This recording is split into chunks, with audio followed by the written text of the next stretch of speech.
Did it. First try too. Can you see that? Oh yeah. Can you actually see? Oh, maybe. Oh, yep, you can see the paintball in there. Stuck on bolt. Oh yeah.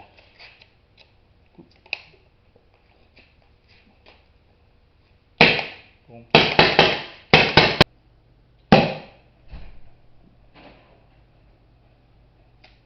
Oh yeah. Stopped right on the paintball. How about that for an advertisement? Freeflow. Huh?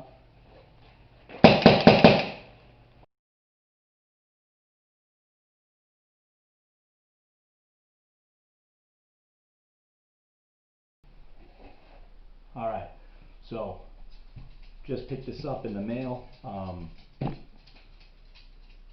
Original OG pre-2K Freeflow Autococker. Wanted to pick up one of these for a while. You know, Freeflow made their resurgence last couple years. They're making their new autocockers, which are really sweet. If you haven't had the opportunity to check them out, they're awesome. You know, all those new autocockers are great. You know, the higher level tolerances. My dog's whining. The higher level tolerances, especially with three ways and triggers and all that stuff, they're all unbelievable. But me, I'm a little bit of an old school snob, and I wanted to pick up an original one, a pre-2K version. So this came on one of the boards, and it's beat. Right? It's actually really interesting. Hold on. All right, we're back. Dog was being really demanding. So I wanted to pick up an original one. This one's just beat. It's got a lot of scratches. But what's interesting about it is, if you see up close, you see some of the scratches. The scratches aren't silver. They're actually like a teal, aqua kind of color. So when I saw pictures of it online, it really like looked weird. But now that I have it in front of me, as much as it's really in rough shape, it kind of looks a little cool. And the blue is so nice. I originally, hold on one second. So my original plan was to pick this up, and I was going to get it anodized, you know, rebuild it, fix some of the parts. But in reality, I think I might just keep it, even though it's beat. It really does look kind of neat, like almost like an accidental. It was definitely not intentional, the coloration like this, but it almost kind of looks a little bit on purpose, like acid washy. So probably not doing it justice. There's scratches, it's not in good shape, but I'm going to take it apart and I'm going to clean it up, and then I'm going to decide whether or not it's going to go out for ano. So other than that, it's very, very, very original. So you know, I actually don't have all that much work in front of me, and to be honest with you, it works. I was just downstairs in my basement. I aired it up. It cycles fine, shoots nice. The trigger is actually really, really nice. It's got a flattened timing rod. The set screws are set really, really nice. It's sprung really nice. You know, it's a very well done trigger. So honestly, I don't have to do too much there. Really, the cocking rod is what it should be. The bolt is what it should be. You know, that was the original generation Freeflow bolt. So the only things that I'm really desperate to change are the grips, because I think these I don't like these diamond 45 grips. I think they just look cheap. I don't really like them. Obviously the bottom line doesn't, you know, that's not going to stick around. I'm not going to use that. And then up front, the pneumatics definitely were changed out. So I'm going to remove this Shock Tech 3-way, put on Freeflow version. It's got a clippered ram, which, depending on when this was built, may or may not have been original. Freeflow had their own rams, but they also made autocockers before they started using those new rams. So it might be original, but either way, I'm going to replace that with a Freeflow part, and then this rock knob has got to go. The rock itself is probably the original part. That's probably what it came with, but I'm going to change up this knob because that thing is just brutally ugly. So aside from that, oh, and I need to get a beaver tail. But one of the cool things is that Freeflow, you know, they're making autocockers and they're providing parts. So I actually reached out to them this past week, and sometime next week they should have more stock, and I'll be able to get, you know, chrome Freeflow 3-way. They'll have rams back in stock, and I actually think I have a good knob that'll go on this. So, and then I'll be able to get a beaver tail. So what I'm going to do now, I'm not going to film myself taking it apart, because one area of feedback that I've gotten is that I need to make these videos shorter. So I'm going to do that off camera. I am going to probably film when I get to the part, taking apart the lower tube, because I'm very curious to see what valve and hammer is in this. But yeah, so, and then we'll get there. So Freeflow, man, very cool autocockers. I'm from New York originally, so you know, these were very, you know, nostalgic. You know, Freeflow, you know, there's a lot of history on the website, so this won't be new to a lot of people reading this. But you know, Rochester area shop professional paintball. They had a close relationship with the professional team Lockout, and then produced these autocockers that were really popular. Freeflow, for those that don't know, Freeflow Technology refers to, they claim they had, I shouldn't say claims, that makes it sound like it's fake, but they advertise that they had a special honing process for the upper tube, stiff arbor honing, I think they called it, but the honing of the upper tube combined with their bolts, their springing, they advertised that they could have the lowest LPR pressure driving the bolt back and forth, and actually that it was so free flowing that the pressure was so low that it was actually impossible to pinch a ball. You know, that it would, if there was a ball half fed, that would actually stop. My teammate actually had a vert feed Freeflow Fulcrum when we were kids, we were teenagers, and we made a lot of messes and pinched our fingers quite a bit testing it, because we would take the barrel off, which I should do anyway. So we would take the barrel off, and then we would like pull the trigger back, and we would half feed a paintball and try to use our finger to keep the ball half fed and see if we could pinch the ball, and half the time it would just pinch our finger, or you know, accidentally shoot it, you know, paintball into the wall and make a mess in my teammate's basement. But you know, I can't say whether it does work or doesn't work, but they were just really well built autocockers anyway. They had good part selection. Like I said, this trigger is probably untouched and was really well set up. So they were awesome. They were really good autocockers, and pretty affordable too by high-end autococker price points. They were a pretty good bargain. So gonna start stripping this one down. I gotta take this sticker off, and I want to just give the body and parts a really good cleaning and see what we're working with. So like I said, I'll come back when I'm ready to take the lower tube apart. So, alright, so we're about to pull out the valve here. So just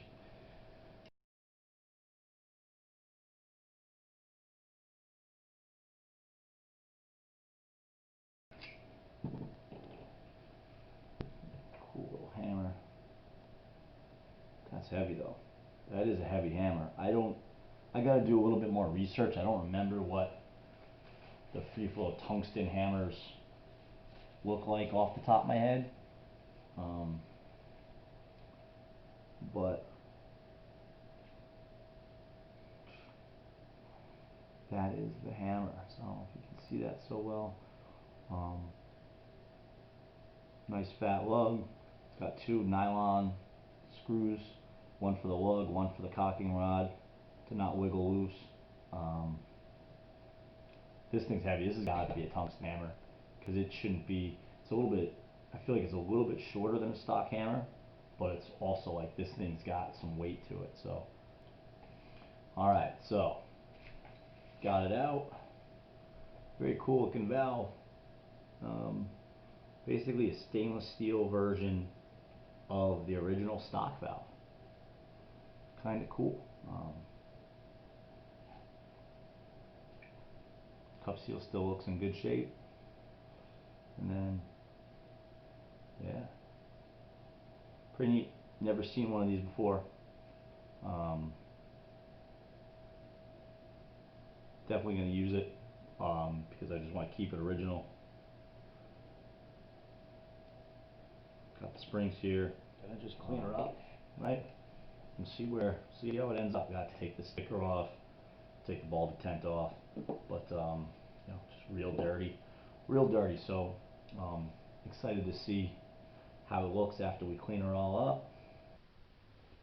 What's going on, everybody? So we are back with the Freeflow Fulcrum project here, and just kind of wanted to show off some of the things, because a little big day here. Big day because that came in the mail today. A little package, care package from our guys up at Freeflow. But we'll get back to that in a little bit. So, in the time since we last met, went ahead, reinstalled the valve. Alright, used the valve that we took out of it, the really cool stainless steel version of the original stock valve, and the spring that came with it. Went ahead, reassembled after taking apart, cleaning up, polishing up everything. Went ahead, reassembled the grip frame using the same plate, same screws. Sear was normal, wasn't a roller sear or anything like that, but got everything back, sprung it up good, feels good. Switched out the grips. All right, I really like these Hogue panels. I use them on my STO, and I don't know, just they're probably my favorite grips are these Hogue panels. So not what it would have come with, but I wanted to use them because I like them. So put that together, reinstalled wire ball detent, gave it a good cleaning, removed that awful sticker, even though that big bruise is now showing, but a lot cleaner. Still definitely not in great shape, but is what it is. So a couple things that we didn't look at in the video that I've sourced since then. You know, when I make builds like this, I really like to try to keep the color scheme like intact. I don't like using too many off colors. So got, you know, this is basically entirely blue, and then the pneumatics being chrome. Didn't want to go too out of that, so got a silver CP ASA. I really like these direct mount ones.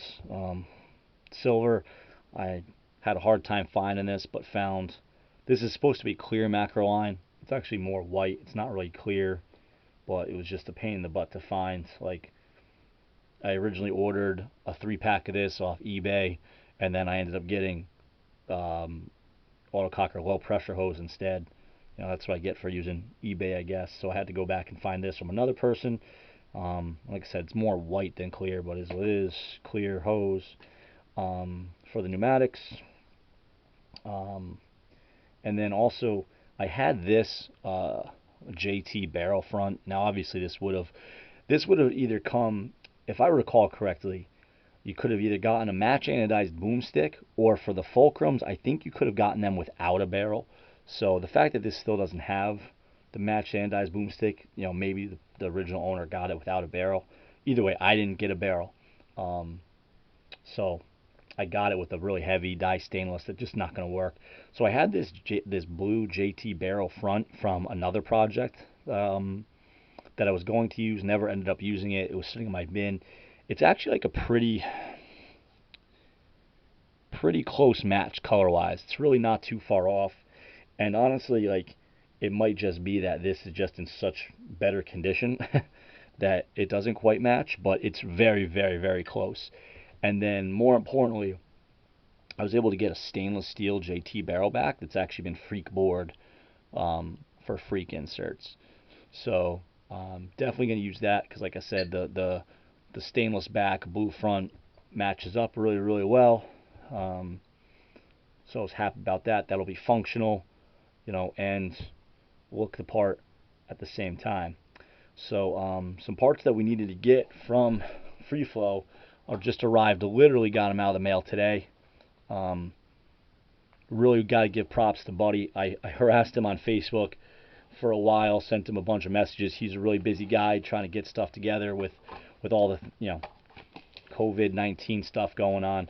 But he worked with me, you know, really took care of me, and shipped these parts out to me. So, you know, was able to get a brand new chrome bullet 3-way, you know, the Freeflow wire beaver tail, and ram. So, and quick note for some people that might be watching this, apparently the Freeflow ram, when you see it on the website, it looks like it's got like a carbon fiber shaft. Those are just decals apparently that Buddy applies after the fact. And when he told me that, I told him send me one that doesn't have any decals whatsoever, because the original ram didn't have any decals, and I'm trying to keep it pretty close. So big props to Buddy. Really appreciate him, man. Like, you know, those guys are doing great things up there with, you know, the revival of Freeflow, and you know, I've gotten to shoot some. So you know, if you're in the market for a brand new one, I gotta say, at least give those guys a look. You know, they're taking care of people. They're sweet. You know, I have not been paid for an endorsement. That's not something we do on the channel. I don't have advertisers or endorsements or anything like that. But just his service was awesome. You know, he gave me a good deal on these parts, and you know, sent them out right away. And you know, just really appreciate him taking his time to get me the last final bits for this build. So just want to say thank you, and you know, it's really appreciated. You know, Autococker community is small, but we got to look out for one another. So really appreciate him sending these out to me. So you know, with that, the last part, the only thing I'm missing now that's on its way is I got a new rock knob. I took off that original blue with this stopgap one that I had, just because I couldn't take that ugly blue one.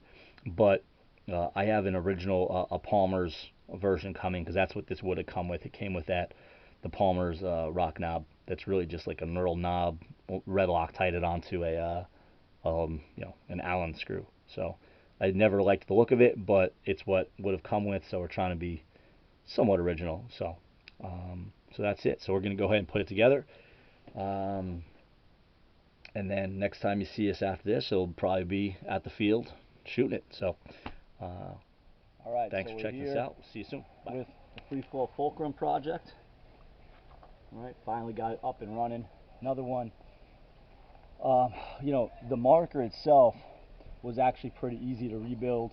You know, Buddy really hooked it up with some of the original parts. Beaver tail, like I was able to get a lot of stuff going, but one thing you might notice is I'm using a WGP ergo reg. So this thing that came with it, man, I tried so hard. I tried so hard to get this thing going. I rebuilt it twice. I had it apart so many times, greased it, oiled it, like I really tried, and it just wouldn't work. It would creep, it wouldn't recharge fast, it would creep up. It was just, I couldn't get it done. So I'm really disappointed, but picked up this chrome ergo reg. I think it fits in pretty well with everything, right? And hop on. And it's going, man. It's going pretty good, right? Sweet spotted it, right? Like things pretty.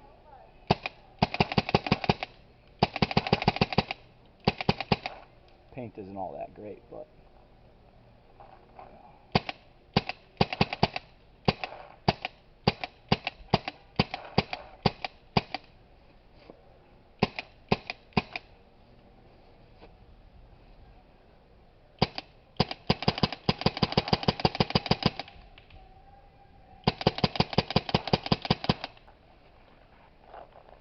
put some more paint in the bad boy.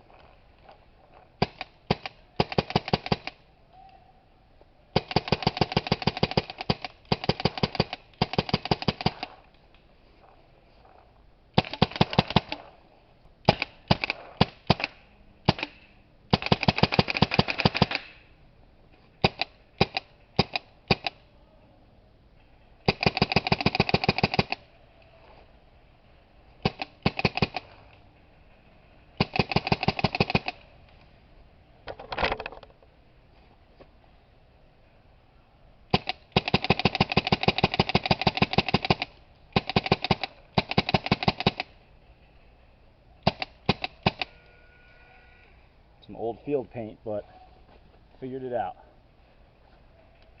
Oop.